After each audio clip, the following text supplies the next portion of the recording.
Hello, Amber here again.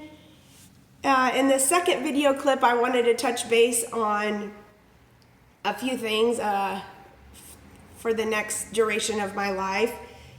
I decided that a good title for this clip is that success is failure turned inside out. I always liked this poem that I came across. I don't remember exactly how it goes, but it basically says that success is failure turned inside out without a shadow of doubt.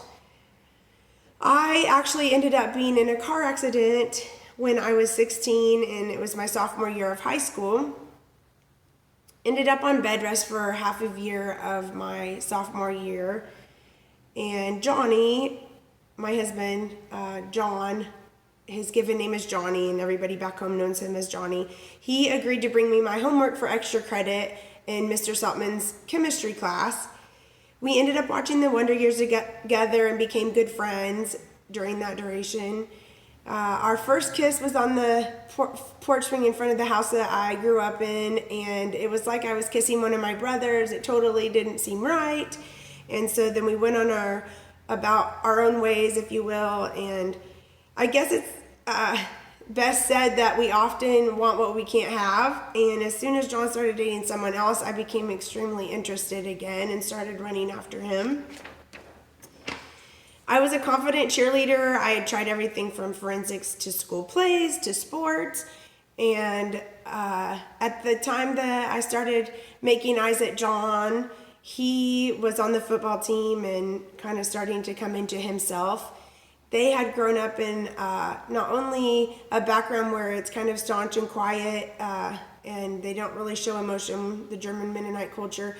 They also had a dad who was pretty abusive through his mental illness. He had schizophrenia. And Johnny always says, well, what do you say about someone that's no longer here? And I think my husband's a lot like me in the way that he sees a lot of the good parts of what his dad stood for. He was a businessman and traveled internationally selling machinery and was determined to provide for his family against great odds that he started out in. At some point, it would be best to have John elaborate more on that part of the story, probably. He and his youngest sister were the only two that didn't have to get their citizenship. I actually ran around with two of Johnny's sisters, one that was a year older than him, Helen, and one that's a year younger than him, Annie. And I remember them studying for their citizenship test and thinking, like, I don't even know if I could pass that, which is a crazy topic right now anyways, as we fast forward to 2019. Where are we at?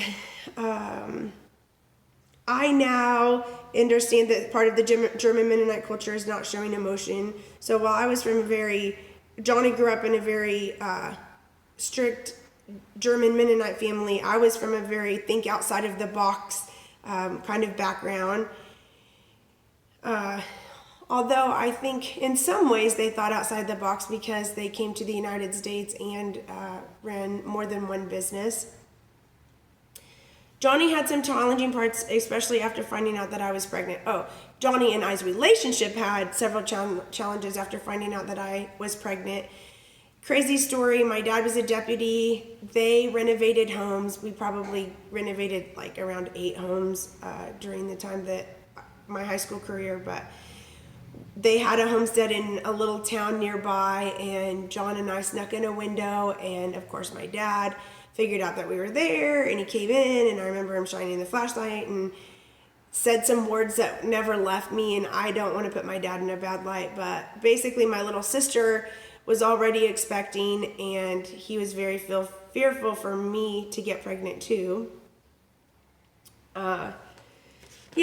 Anyway, I grew up around renovating homes. My mom enjoyed design, and my dad is a great craftsman.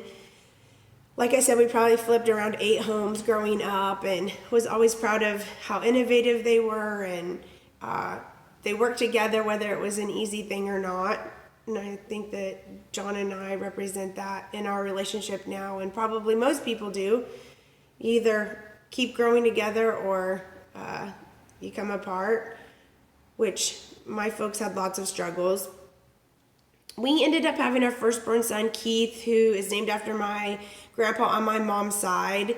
It was actually the only grandpa I knew. It was not my mother's biological father. His name is Keith. My little sister had just had a baby before we had she had just had a baby before John and I ended up pregnant. And my oldest niece is named Adelie, and she was born in July of 99, so they're just a few months apart. So I can only imagine how my parents felt walking through that part of the whole thing. I always bragged that my little sister turned 16, got her driver's license, and started cosmetology school all in the same year, or the same week. Oh, excuse me. She decided to get her GED and go ahead and go to cosmetology school. And me being a year younger and coming into my senior year, I decided that I would figure out how to make it work to graduate. And Johnny and I both did the job study program through our high school, so we just had to go to school for part of the day to earn our the classes we needed to graduate to earn our diploma. Kind of looking at my notes here. I became a CNA when I was 16, and I thought I was going to become a nurse. I always joke that I can't handle people bleeding or not breathing. I also remember feeling a great deal of sadness if someone would pass away in geriatrics. I had the opportunity to work with elderly in a nursing home, and in acute care and ER in the little hospital that my mom also worked in. I got to kind of witness what an amazing nurse she is. She's really good at trauma nursing. She did travel nursing for several years and ended up in Ford, Kansas, where she currently resides, because she shifted gears and became a nurse at the soldiers' home out there. Let's see. My sister got through cosmetology school and started working at my aunt's hair salon in Hays, Kansas, which is still open there on 8th Street. She's a really fun and inspiring gal, and helped us get become interested, however you want to say, in cosmetology. We grew up in her salon. She would always help us look stylish and get ready for our school dances, etc. My brother Rob who was the middle kid in one of the middle kids in my family growing up, ended up in a car wreck too, and this was after he would have been 16. He's 5 years younger than me, so I don't know the exact year, but we had already, Johnny and I had already continued our having kids. We planned our second son hoping that we would have a daughter, and that's not how it worked out, and ended up expecting when I was in cosmetology school, which was a big surprise, and I was pretty saddened by that whole thing, but ended up being a huge blessing. I can't imagine not having our youngest boy in our life. It's hard for me to elaborate and show some of the hard parts, but I guess it's best to say that I see the world through rose-colored glasses. My youngest brother has had some struggles with mental health and addiction. He was actually diagnosed bipolar as a young boy, and we had sought treatment for our youngest son, and Isaac was diagnosed with overly compulsive OCD, just overly compulsive disorder.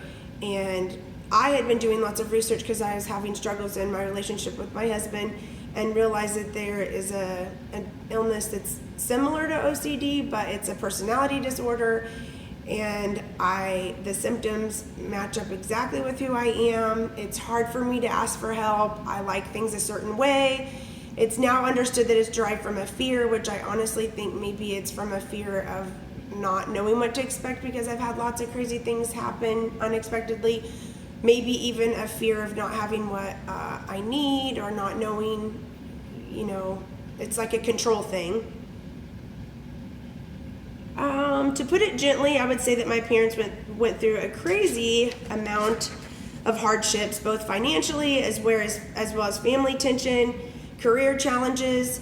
The hospital that my mom worked at the neighboring town, when my brother was in the ICU on a ventilator, the hospital in Hoisington, Kansas, where my mom had been working at that time, actually was taken out by a tornado. So then my mom became unemployed, and So that became a situation, like you could see that the struggles were getting greater and greater in my parents' relationship. As this was all unfolding, you could tell that I guess I put something along the lines that their relationship wasn't perfect, but it was a partnership. So they were pretty strong-willed to make it work no matter what to get us kids raised. I saw my mom begin to sort of fall apart and my dad become more withdrawn. And there's probably a lot more of detail I could tell about some of those struggles, but I'm just trying to spell out the biggest parts of the story. My youngest brother was diagnosed bipolar at a very early grade school age, and his troublesome times also, you notice, to rise, and he has struggled with addiction a lot. In December of this year, I took him back to Valley Hope, and I think he's on a good path right now. And I would say that mental health and addiction obviously are a big part of our lives, and most people probably, it touches them in some way. My parents divorced after 23 years when all of us kids were raised, and my mom lives by the motto, work hard, party hard. She's one of the biggest blessings in my life. She's always laid out some rules. She thinks that drinking alcohol is okay. I agree that it's okay, although I think there are some different types of drinking, and I often think that she would and could be better off if she would slow down on the party side of her life. I guess I'm just going to leave it at that. It can cause some complications in my relationship with my mom if I seem like I'm pointing the finger, but she is an amazing person. She's an artist, and I would say that I have a lot of great qualities that I inherited from my mom. And that's it for now.